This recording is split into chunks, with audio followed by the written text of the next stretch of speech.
रामायणामध्ये राम आणि सीता जेव्हा वनवासास निघाले तेव्हा त्यांच्यासोबत लक्ष्मणही होते. वनवासास जाते वेळी रामांनी लक्ष्मणाला सांगितले की जा तू उर्मिलेला भेटून ये. लक्ष्मण गेले उर्मिलेला भेटायला त्यांच्या खोलीत.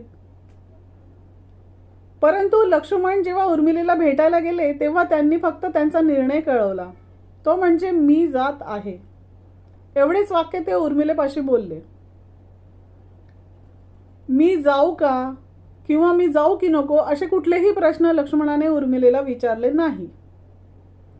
आणि याच गोष्टीला उर्मिलेनेही कुठलाही विरोध केला नाही.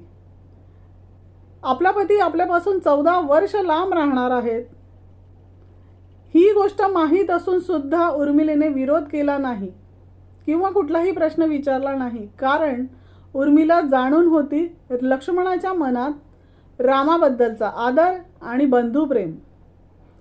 सर्व काही गोष्टी ती जाणून होती आणि म्हणूनच तिने लक्ष्मणाला विरोध केला नाही किंवा कुठलेही उलट प्रश्न विचारले नाही. आणि म्हणूनच वाल्मिकी ऋषींनी रामायणामध्ये सुंदर वाक्य लिहून ठेवलं आहे, माझ्या मनात माझ्या हृदयात एक विरहिणी नारी घर करून बसली आहे, ती म्हणजे उर्मिला. धन्यवाद.